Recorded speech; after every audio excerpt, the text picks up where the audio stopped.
Welcome back to the Millennial Classics with Burry and Q. On this podcast, on this show, we talk about the best and most memorable movies, music, and culture-changing events of our generation. Burry, how you doing today? I'm doing great. How you doing?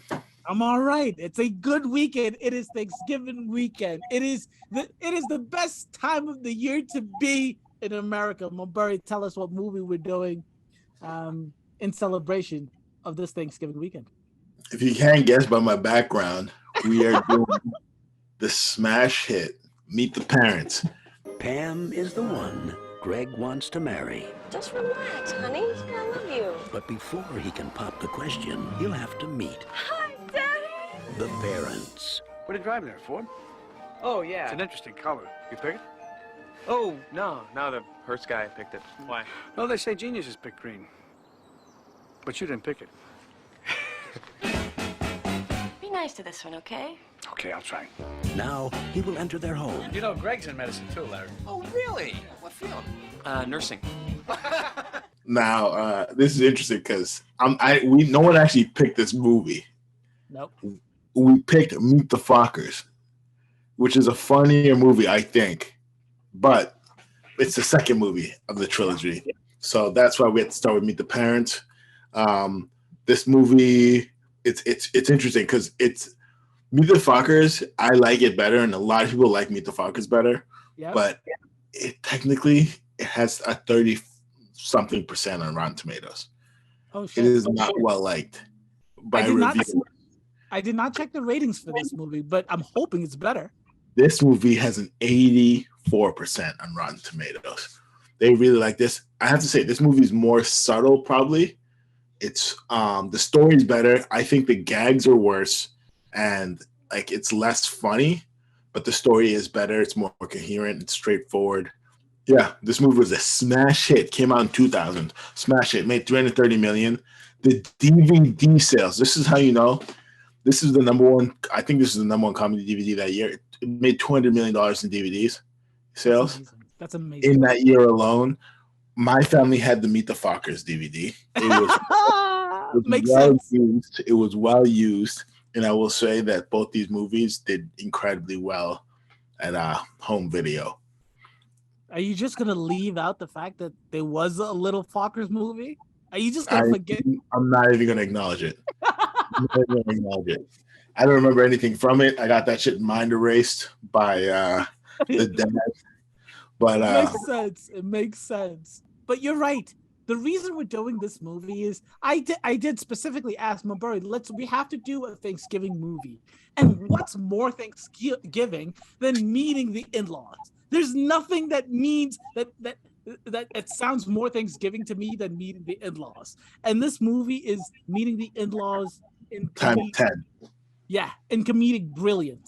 I think for most of the movie, when we get into the movie, I'll tell you the parts that I did not appreciate, that I did not like. But yes, this is definitely a millennial classic. It came out in 2000, right? And the trilogy for these movies, I don't know when the next one, the Like 04 or 05, and then 2010. Exactly. So it spanned an entire decade in like the growing up and like either the childhood or the young adulthood of all millennials. This is a millennial classic if there ever was one. So I was talking about 2000s. Jump with me into the millennial time machine, and I'll tell you what was popping come October 6, 2000. Bill Clinton was the president of the US of A at the time.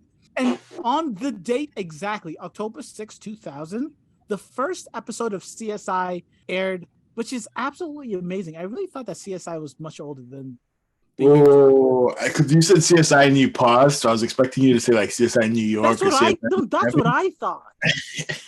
You just said CSI. That's just the base CSI. Okay. Exactly. Like the bare bones CSI was the first episode of CSI aired on October 6th of 2000, like the exact same day that this movie came out. Another millennial classic, Remember the Titans. Denzel doing what Denzel does best was I was going to bring that up later. Well, it was a top of the box office in October of 2000. Ridley Scott's Gladiator would be released this year, and it would go on to win the Academy Award for Best Picture. Russell Crowe would go on to win for Best Actor. Mumbury, this is the start of an era if there ever were one. Bill Belichick becomes the head coach of the New England Patriots, our New England Patriots, in the year 2000. Yep. And then later in the month of October, on the 26th, we were just, Mumbury and I, before we started recording, we're talking about the PlayStation. PlayStation 2 was released October 26th of 2000. If this is not a year for millennials, I don't know what made. Greatest console ever made. Greatest console ever made. If you know, you know. Gran Turismo 3. I don't need to say anything else. That's a real millennial classic. Gran Turismo 3. Yes. If you're getting those licenses, you know. If you know, you know. Yeah, that's right. The number one song at the time.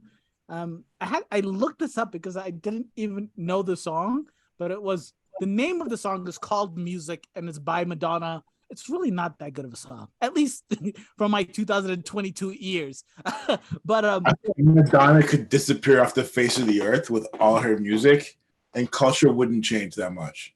Get the fuck out of here. Your culture, Mumbury. Maybe our culture, but there are people that die by Madonna. Like she got that Vogue song where you do the square thing. Yeah, with your the dancing. Yeah, I know what you're talking about. That shit.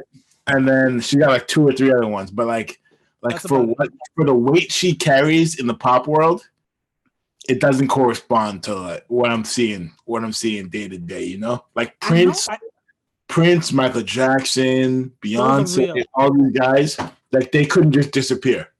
Can I tell you? I honestly, I do believe you. Number one, number two, I honestly believe I know Lady Gaga has a good music for us, like that we believe are good because they came out during our time. But I really believe anyone born after the rise of Lady Gaga is gonna feel the same way about Lady Gaga.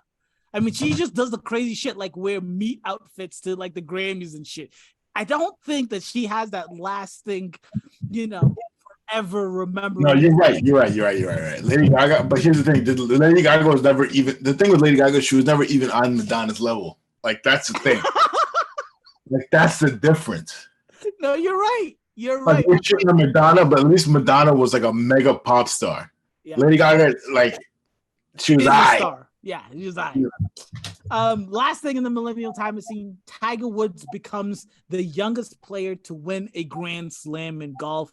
Go Tiger, good for you. Beast. Yeah, nothing bad ever happens to him. After that year, yeah. And that's the millennial time machine for you. Mumbury, I know you already told us the ratings, but please tell us more about the makings and ratings of Meet the Parents. So basically, this is what's going to happen. 84% on Rotten Tomatoes, 7 out of 10 on IMDb. So this is a well-received, well-liked movies. This trilogy kind of goes for the younger folk the same way as the Hangover movies. The first one is well-received, big hit. Second one, people are excited for, and people kind of still like the bit. Rotten Tomatoes is a little low, but people were there for it. The third one, no one even talks about. Wrap it up. No one even talks about it. No one ever mentions it. It's not on cable. It has no life of its own. It kind of mirrors the Hangover trilogy pretty well. I would say Hangover is probably more well-loved than Meet the Parents. Oh, 100%. But we probably have to check the numbers, but I like on instinct, on just feeling, on watching the movies, I definitely believe you. It was directed by Jay Roach, who directs mostly comedies. He did Dinner for Schmucks. He did Austin Powers, one of the Austin Powers, I think the last one. He did Bombshell, did Trumbo. So he's gone around. He does a lot of TV movies too.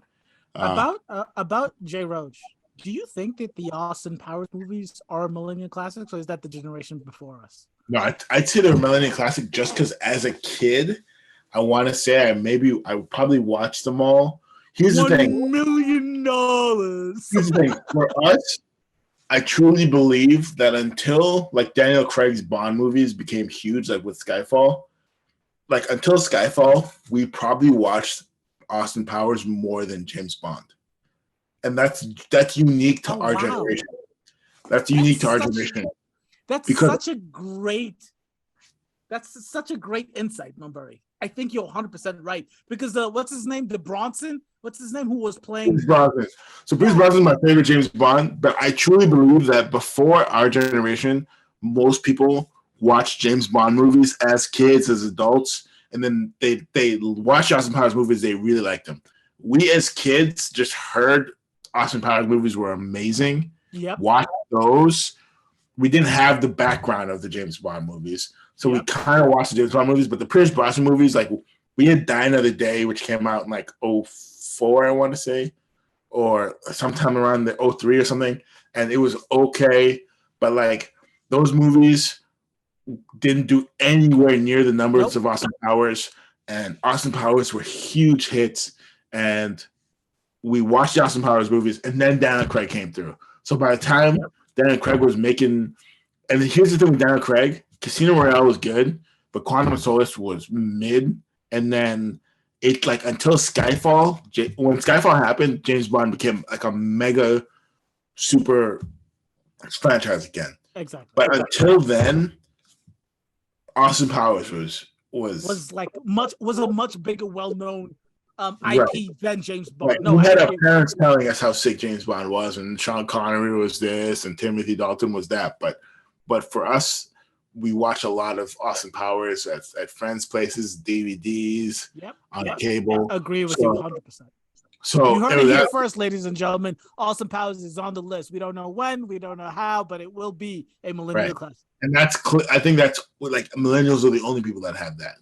Every other generation, they have James Bond first. Like the younger generation from us, they know Daniel Craig, Skyfall, all that shit. The older generation, they got Pierce Brosnan, they got Dalton, they got Roger Moore, they got all those guys. So it's just us. So this movie was actually a remake. It's a 1992 remake of the same title. And it was originally a Steven Spielberg, Jim Carrey production. Ooh. Jim Carrey dropped out, Steven Spielberg dropped out, and then Jay Roach was given the movie after they both. Oh, okay. Because you're saying the remake was originally a Spielberg production. I thought you meant the original was. No, the remake. Okay. I mentioned that it beat Remember the Titans opening weekend, which is unique because we've done Remember the Titans. Remember the Titans is the better movie. Yeah. But I like this one. So Ben Stiller and Robert De Niro. This movie's cool because it's honestly the way they do the casting. It feels like a Netflix movie because Netflix does this thing. Do you think at the time, Robert? No. But I'm saying now. Because Netflix movies do this thing where they'll get one or two famous people. Yeah. They'll give them like 20 million bag each, 10 million bag each, and then they'll surround them with absolute fucking nothing bodies, like just fucking cadavers, just to walk around, say the lines. You've never seen these motherfuckers again. You're never gonna see them ever again after this movie. Do not disrespect Owen Wilson. He's in this movie, Mumbury. Don't do it. Owen Wilson does this movie because he's friends with Ben Stiller. Like, let's not get interested. like this movie is De Niro and Ben Stiller, all right? And then James Rebhorn, who I like, is in this movie, and he has some GOAT lines. But it's literally like the wife has literally done like 4 movies. Yeah. It's on a TV show. Ben De Niro's wife was famous like in the 70s or 80s, but it's one of those things where it's like it's Ben Stiller and De Niro. Yep. That's this movie. 100%. Like the poster around my face, it's Ben Stiller and De Niro. When the names show up on the intro, when Randy Newman music is playing, it's De Niro, then Ben Stiller. Exactly. Of course it is. Yeah. No, I hear you. Anything else, Mumbury? Do you have anything else for us? No, I'm ready to go into the scenes. Yeah, let's get into it. Talk to me. Walk me through this beautiful movie. So I didn't put it in there, but I just want to acknowledge Randy Newman's the GOAT. If you put Randy Newman music in any of your movies, sick. Keep it up. Go. I mean, he's goated for the Monk intro. If you like A Bug's Life, he kills that shit too. We repeat the same thing in Meet the Fockers. In this movie, Randy Newman plays. I mean, Randy Newman, just throw him in that shit, bro. He's a beast. Beast. Do you have Randy Newman above Zimmerman? Isn't he like the GOAT, the movie soundtrack? Randy Newman just is an artist that they just use for all these songs. Like he doesn't. Okay, I see the difference. Yeah, gotcha. Let's start with arriving to the house. Arriving at the house. Okay. Understood. So this movie could also just be called Rough Ass Convos. Because the entire movie is kind of based on the humor of this is just an awkward conversation that everyone's having. And it's funny to watch, but physically being there, it's just a rough ass convo the entire time. And it sort of pretty much plays around the fact that De Niro plays a straight character the entire time. Straight character the entire time, and that's where a lot of humor comes from. A little bit of a hardo. I mean, he's a hard ass. So off that arrival scene, he goes, "Not many men in your profession, huh, Greg?" And they get a lot of mileage out of the male nurse gag. Not just this movie, but in the goddamn trilogy. Whole trilogy. It's based. Probably half the comedy is based on the fact that he's a male nurse. He wasn't forced into it. He picked it as a profession. And they get a lot. So speak on that, Sordik. Speak about why you a male nurse. Listen. First of all, he made a great decision. So his explanation as to why being a male nurse, where he gets to swerve through different types of nursing, different types of healthcare versus a doctor's. If you specialize as a doctor or if you choose to just become a family doctor, there is no switching unless you go back to school. So his explanation as to why he chose being a nurse instead of being a doctor, I respect and I appreciate and I believe being a nurse. But the fact that he got that high of a score on his MCAT and chose to be a nurse, crazy. Crazy. It really is insane.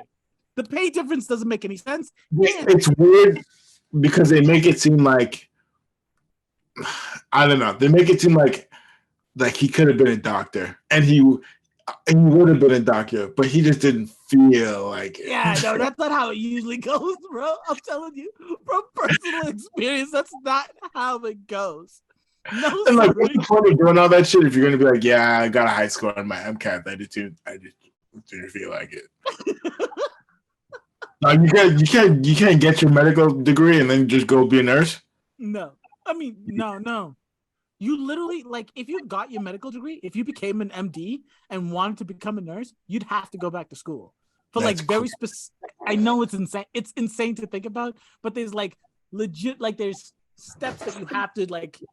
It probably is a lot easier, but you have to go back to school. You can't just decide I want to be a nurse as a doctor.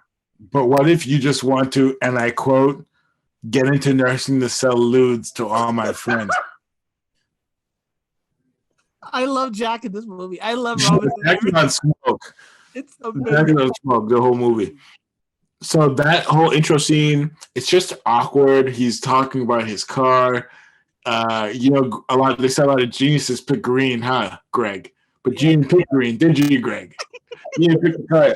Like shit like that. It's like, honestly, off the rip, you just like as a regular person, you're just like, this guy's not gonna like me. This is gonna be a rough weekend. Yep. Like a normal person would be like, all right, I'm just gonna fucking play along and just keep it moving. For some reason, Greg just fucking decides to like lap this shit up. I don't know why. It makes no sense. But he's about that life though. Like he wants to get tortures throughout this entire thing. Yep. And that original meeting scene, remember, can we talk about the cat real quick? Yeah. When Greg, the tricks about the cat, like jumping off of the bench and the waving, that's a creepy, like that's a weird, that's not normal, right? Like that's no. This movie, I have to say, the one thing about this movie is it's super white. Oh yes. It is super white. It is honestly super white. Like Joe Biden white. This movie is cool. Like this. If I had to meet Joe Biden's ancestors, this is the vibe I would definitely get.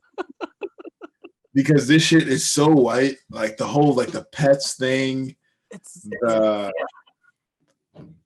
Even like in the sequel, Meet the Fockers are like, yeah, like they're married, dating for years, and they're like, yeah, we don't want to tell our dad that I'm pregnant because it's like he would freak out before the marriage.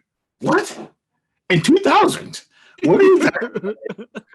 Is he a Mormon? Like, what are you doing here? Is he Amish? No, like, it makes no sense. It makes no sense. Like, where do they find these people? It's a pretty good scene. What's next? Oh wait, I have to ask.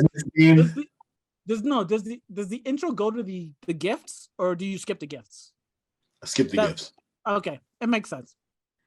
The dinner scene, the urn joke where the camera's in the urn is just hard to watch. It's painful. It honestly feels out of nowhere because Greg hasn't made a joke like that the entire movie. Like where he's like, "Oh, look at me! I'm in the you got a camera in there, Greg?" And like it literally feels out of place. Because he's so reserved until then that it really feels like out of nowhere. And then, of course, it looks like an urn. It's on a mantelpiece. For some reason, he doesn't catch that. I understand, but I have to say, the way that they get me with that is because the next day at breakfast, he tries to make one of those fairy jokes as well. So he does try. Like there's multiple times where he tries to get the approval of the crowd. No, that's the urn thing. That's not the fairy thing. Is when he's like, did the hair fairy get you? Yeah, no. My point is like he does have the instinct to try to make a joke to win the crowd, right? And this is one of those examples of him trying to make the joke to get the crowd. But at the same time, you're right. It feels very off. It's like, why would you even attempt? And then the lines. Here's the thing with this dude. He makes such obvious lies. Like he makes lies like the way you lie to random people. Like you lie to someone on the street because you know you're not going to see him again, or you're going to see him once more in your life. So you just say like an innocent lie to just keep the conversation going. Exactly. Like, oh yeah, I like that movie too. Boom, keep it moving. Or I grew up that same way too. Keep it moving. This fucking dude lies to his in-laws next to his girlfriend. Like, oh, I grew up on a farm in Detroit. What? Hand to mouth. It wasn't a farm. It was a Georgian farmhouse style. It's like, what are you talking about? You look like an idiot. You look like a liar. And then my favorite thing is that quote. He says, Jack is like Robert De Niro is like, so no, he told me he grew up on a farm, and he says, I didn't grow up on a farm per se. Like when someone says that, you know the next words are bullshit. And the killer is it peaks when he talks about the cat. Yeah. And it talks about you can milk anything with nipples. And then he goes, I got nipples, Greg. Can you milk me? Honestly, the movie peaked. It peaked. Yeah, and the way that Jack Robert De Niro asks the question is so straight faced. It's so like that is the way you ask someone you know is bullshitting you a question.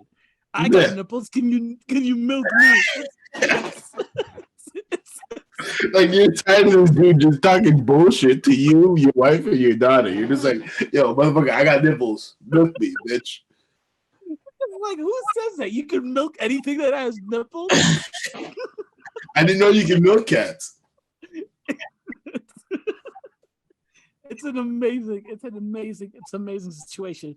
I do have to say about that scene, another thing I like is when he has to do the prayer. I know it's like another corny situation, another corny scene, but I have to say, him attempting to make a prayer, I'm like, number one, I'm confused as to why someone who prays to a Jewish God is praised differently than to a Christian God.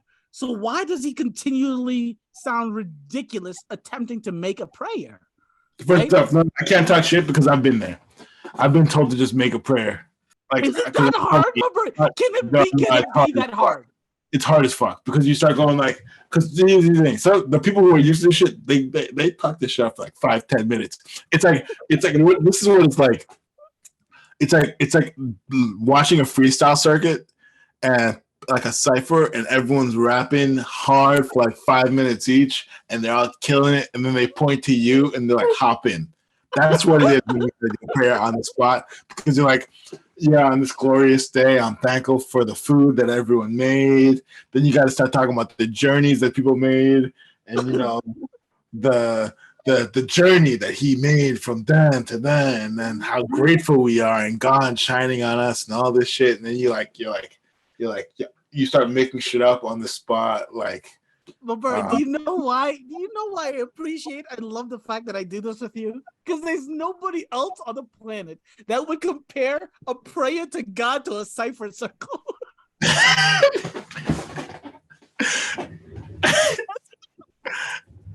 Dog, it's stressful. It's stressful. I'm just gonna say like I feel for him. I don't agree that they would make a Jewish guy do a prayer. That makes no sense. Yeah, probably not. Done that with Kyrie Irving. Literally, yeah. No one else would make a Jewish guy do a prayer in a Christian room. Leave Kyrie out of this, Negro, bro. Leave Kyrie out of this. He's in enough trouble. All right. No, I really do like that scene. The ending of that scene.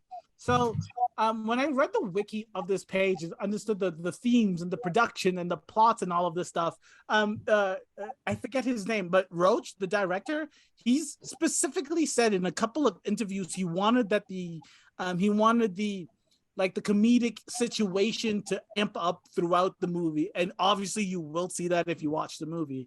But the cat peeing in the grandmother's urn. I mean, like the remains of the grandmother's urn after it breaks and falls on the floor. I thought it was a little much. I watching the movie and listening to. She's probably racist, so I don't feel. Wait, what? She's probably racist. What are the chances Jack's mother, who was probably born in 1901, isn't a racist? 5%. 100%. 100% she was. 100% she was. But the poem to his mother, insane. I mean, it's not a poem. That's describing her death. I don't know what I'm supposed to feel. It was kind of heartfelt in the way, like I don't know.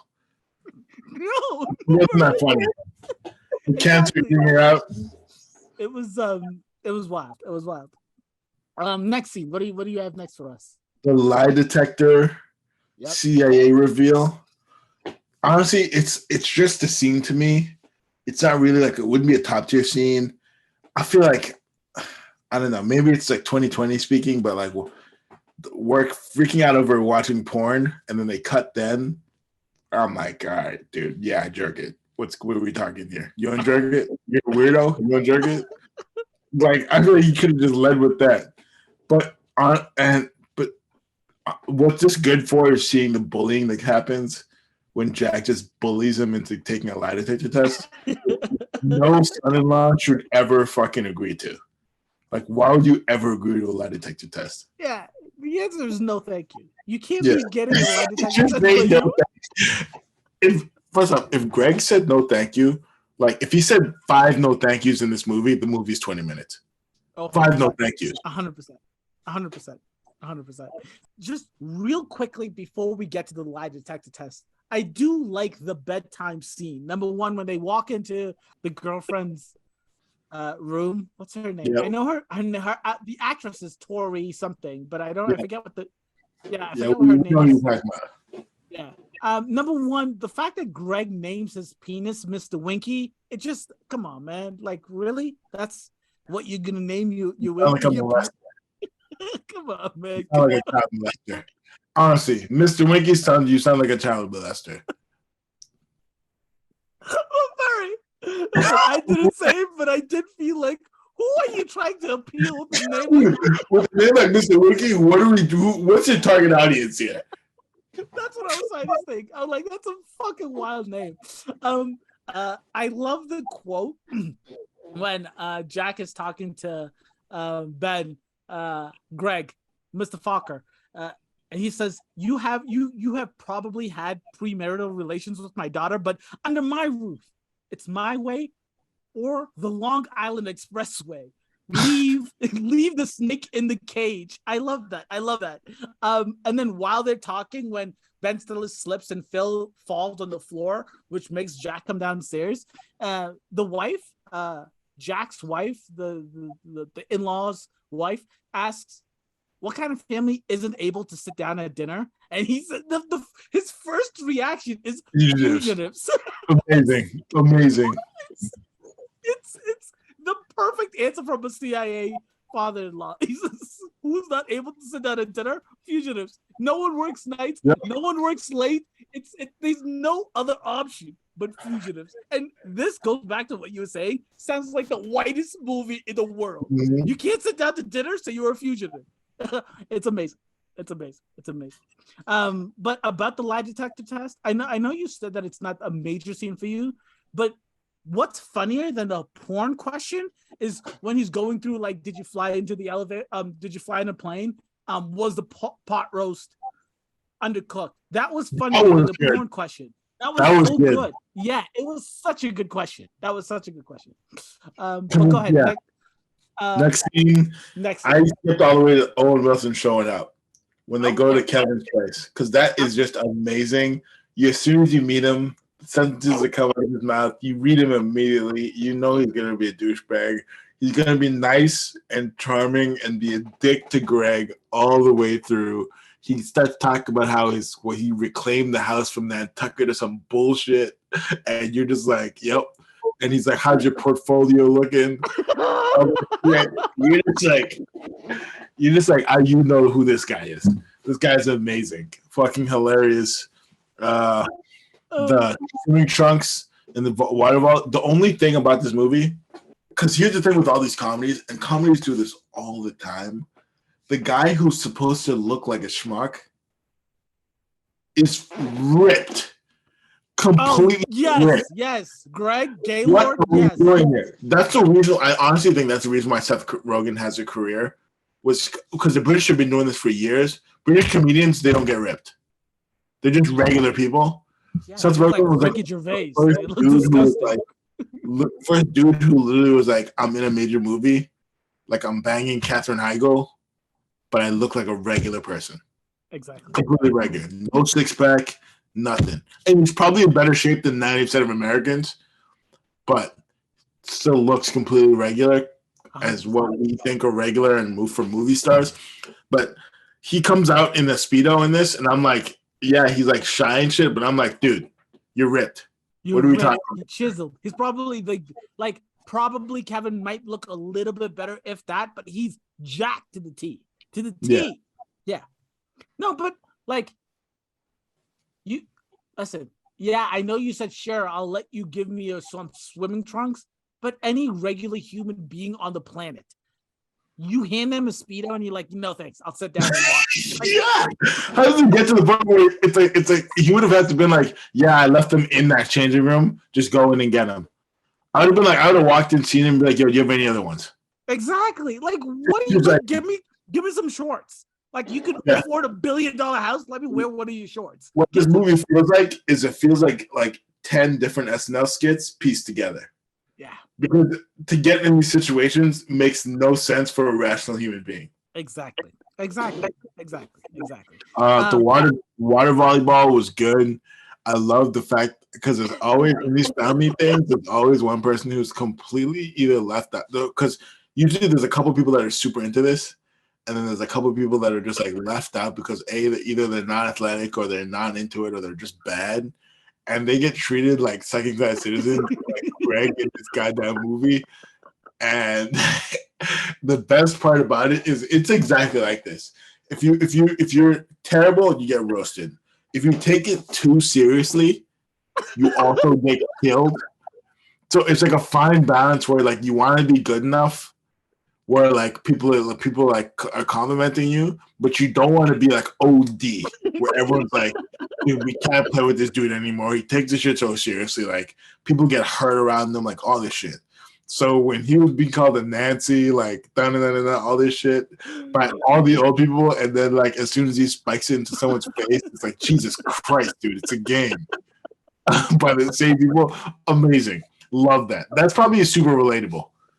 It's such a good scene. It's such a good scene because not only does he call him a Nancy, for all you nurses out there, you'll know exactly what I'm talking about. But the plastic surgeon, I forget his name, but he called him. He says, "If Florence Nightingale he's got to police a better defense over here." It's a beautiful dig because. Number one, Florence Nightingale, you already know is a female name, so you're calling him a sissy. But more importantly, as a nurse, if you know who that lady is, she is the god queen of nurses. It hit I just loved it. I loved it. But the way you describe that entire situation is perfect, Milberti. It's absolutely perfect. But before we move on to the scene, another part of this the scene that got me just like bent over laughing. When they go into the shed to go watch the wood carving, whatever, and Greg asks Kevin, "What got you into carpentry?" And he says, "Jesus." Yo, we just going up in the spirituality and all that shit. I'm just dying. Like, this dude's just full of shit. I'm like, that's amazing. He's like, he goes straight to the source. Jesus was a carpenter, so I figured if I had him. I'm like, good for you, bro. Good for you. But that's another good scene. Next scene, Burry, talk to me. The septic issue, blaming the cat. Here's the thing. I don't know if it's ever happened to you, but I've been in a situation before where you flush your toilet and it doesn't go how it works, and you're not in a good environment for it. And here's the thing: it becomes like, as Kanye would say, DEFCON 5 immediately. So it really does. It literally, you start panicking, because here's what you should do: go outside, talk to the owner immediately, and be like, "Yo, toilet's not flushing. I tried everything. What should I do?" This is what you actually do. You plunge to your fucking heart. You open the lid. You look inside. You try to do like all the other shit in your head. Like, that's what this dude did. And then here's the thing with Greg, though. Everything he does so this scene, and it goes right into burning the fucking house down, like hand in hand. They're hilarious, but they're like literally once in a lifetime events. It's not once in a lifetime events. It's once in a lifetime events if you have like down. Okay, I don't want to say that. If you're not like Down syndrome. Who climbs on a roof to get a cat? That's what Does that make sense to anyone? Like, right, bro? Like, I'm gonna wait that year. Yeah, it makes no sense. Like, none of this makes any sense. And like, yeah, you see the cigarettes, and I don't know how big of an addict this dude is, but you're thinking like, let me smoke right now while I'm also trying to get the cat, while I'm also trying to hide from the family. Like, maybe just grab the cigarettes and go smoke when you're done dealing with this shit. None of it makes sense. None of it makes sense. He throws away fully lit cigarettes twice in this movie. Yeah. To the point where I'm like, what is this guy doing? What's the point? Like, exactly. What's the point? I do really like that scene. Okay. I don't have much more to say about it. Blaming the cat is amazing. Blaming the cat is amazing in this scene, because the first half of the movie, all Jack talks about is how amazing the cat is, how the cat can flush in front of everybody. As soon as this dude even insinuates that the cat flushes the fucking thing, Jack literally goes up to him and yells at him, "He's a fucking cat. What is wrong with you?" And honestly, it makes perfect sense. Like, what are you doing blaming a cat for a clogged toilet? But the only reason you would is because you think everyone would be a take the flush. But everyone else around is like, dude, the cat doesn't even have thumbs. What are you talking about? It's such a mind fuck of a situation, but it makes so much sense, like you said. And that's why the comedy is just gold in that scene. It's like, what the fuck are you talking about?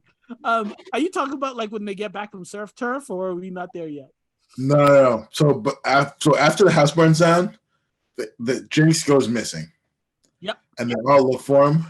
And then Jack yells at Greg, you tried to milk him, you sick son of a bitch, which is literally out of nowhere.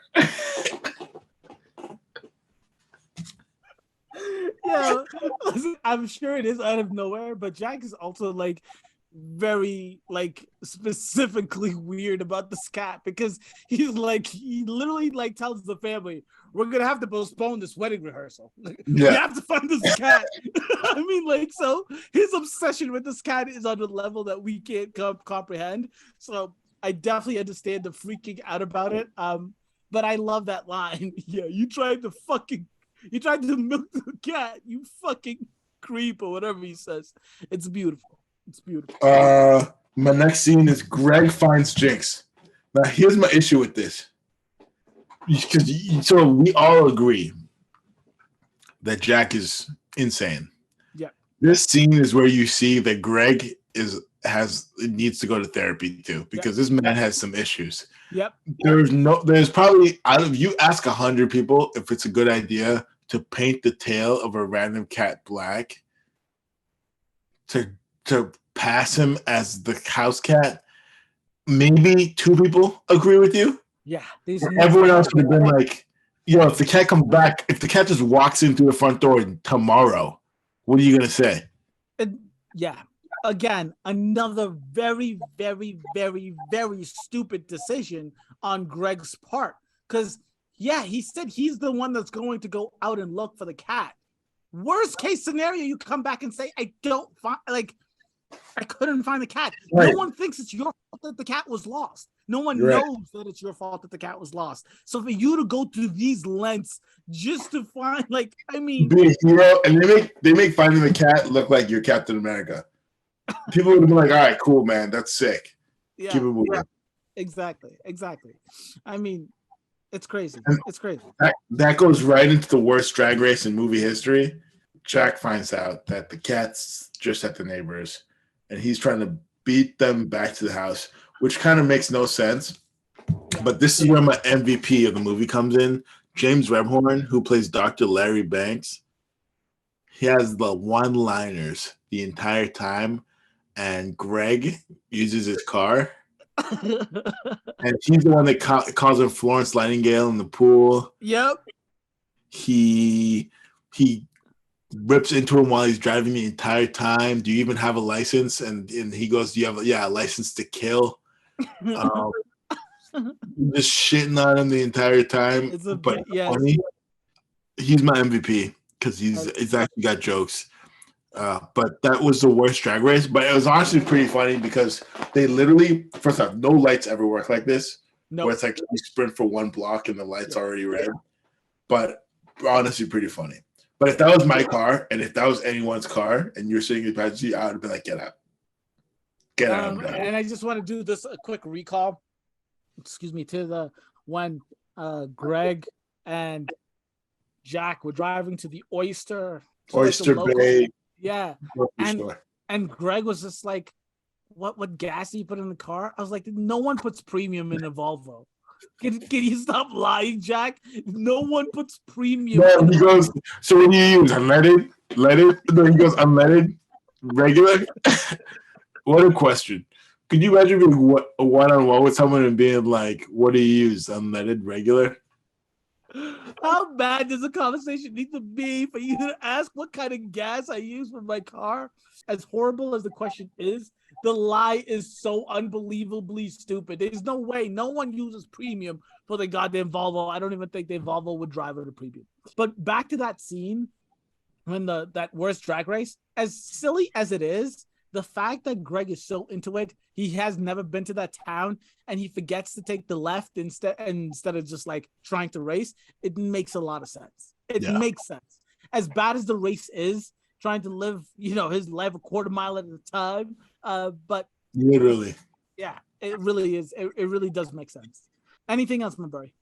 The last scene I have is they confront Greg at the house. He goes home. He takes a flight, and then he has his little Karen moment on the plane. And he brings up the bomb. It's a great way to describe the bomb. I mean, it's such a Karen moment. He brings up the bomb. It won't fit on the thing. He's like, calls her a bitch, all this shit. And honestly, just great. It's like you're witnessing rock bottom. I really, really, really do like that scene. One of my favorite parts of that scene is when just because, you know, like if you've been on these flights, you know how like crazy some of these flight attendants and these TSA folks can be. And I just wanted to make sure throughout the movie, the fact that he loses his bag, everyone like, I just don't remember. I was too young at the time, pre 9/11, to understand what American TSA was like. But people talked about it like it was really good. This movie makes it look pretty shitty. It looks, they act exactly the same. Number one, but number two, one of my favorite scenes was when the TSA agent or the check-in, the flight attendant was like, yeah, you have to wait for your thing to be called. And there was no one else in line. Yeah.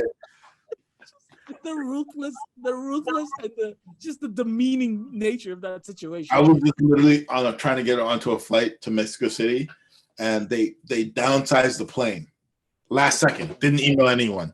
They just got a smaller plane because it was, and so we found out while we were getting our tickets, and this is how they told us. She was like literally click-clacking away at the keyboard, and she just goes, "Oh, and by the way, we just want to let you know that you won't get assigned a seat number till you get to the gate, and here your tickets are." And I was like, wait, time out. Right? I already checked in. I already have a seat number. What is this? And she's like, oh, just so you know, just everything's okay. You don't have a seat number right now, but you'll get a number at the gate. Whoa, so what does that mean? Oh, technically, you don't have a seat right now. What?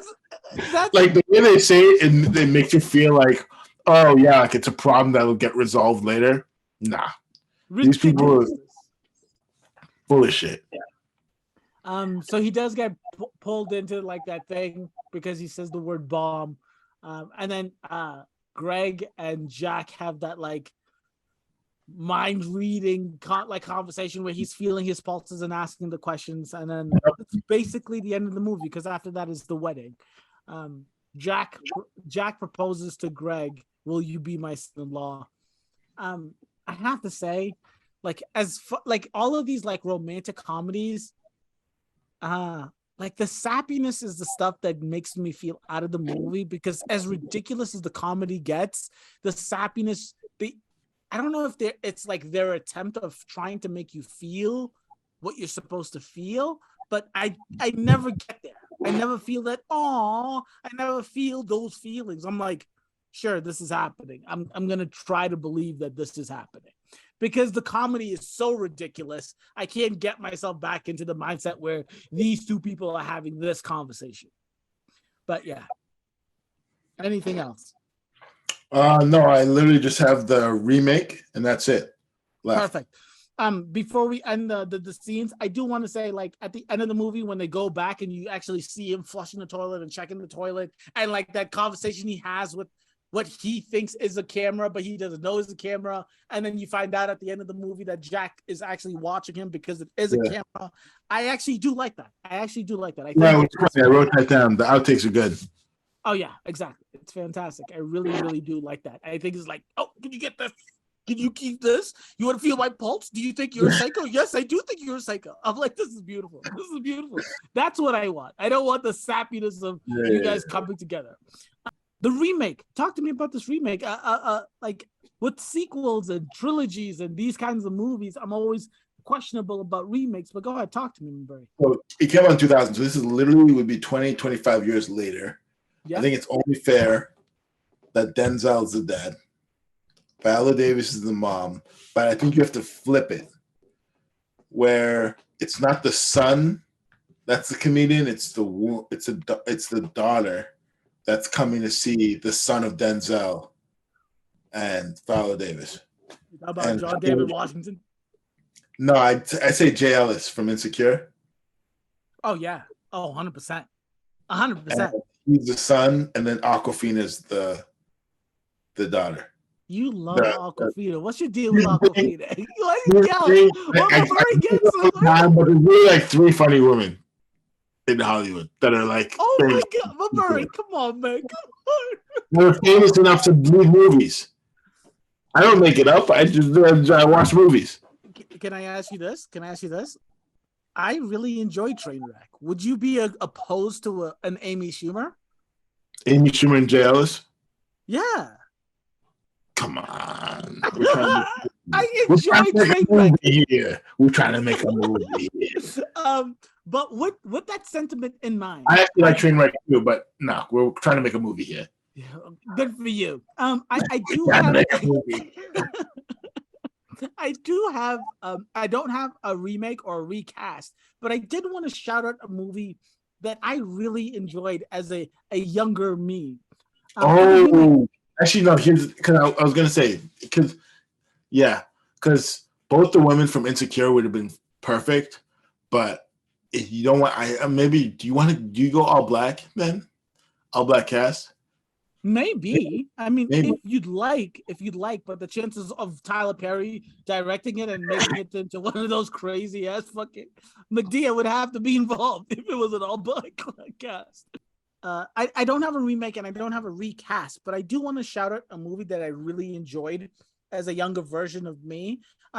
Guess Who came out in 2005. And it's basically like a perfect remake of this movie. It's Ashton Kutcher, it's Zoe Saldana, it's Bernie Mac as the dad.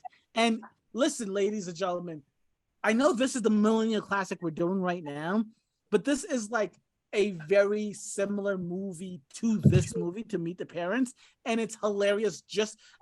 At least in my memory, I haven't seen it in maybe 5-10 years, but I do remember really enjoying this movie. Guess Who? But yeah, Meet the Parents is just. Well, Guess Who's a remake? Go ahead. Guess Who was a remake? Sidney Poitier was the original Guess Who, and it came out when people were like, in the 60s. Yeah, it came out in the 60s. And Sidney Poitier was like, Guess Who's coming to dinner? And it was like, yeah, we're bringing a black guy. So it was a drama. It was like a real drama. Yeah. But also I just realized Emma Stone would be sick. Oh yeah. She'd be amazing. Yes. Oh yes. She'd be amazing. Emma Stone, J. Ellis, Denzel. That's a movie. That really would be good. No, see, I can do that. Yeah. I walk back my 3 funny women in Hollywood. Aquafina has literally been in every remake you've made since I don't know when. And you're right. Amy Schumer might not be the right fit. Emma Stone sounds perfect. Emma Stone sounds perfect. Any final thoughts, Murray? No final thoughts. Solid movie. It's on Peacock. So go ahead and do that right now. If you act fast, Hulu's $1.99 for 12 months. If you act fast, ladies and gentlemen, you heard him here. It's the Black Friday sale. Ladies and gentlemen, happy Thanksgiving. I hope you guys enjoy your time with the in-laws or your family a little bit better than Gaylord Focker did. But if you don't, if you're having a shitty time, if you want to escape just a little bit from the craziness of your family or your spouse's family, Meet the Parents on, have a quick laugh, and enjoy yourself a happy Thanksgiving. We'll catch you on the flip. This is the Millennial Classics. Deuces.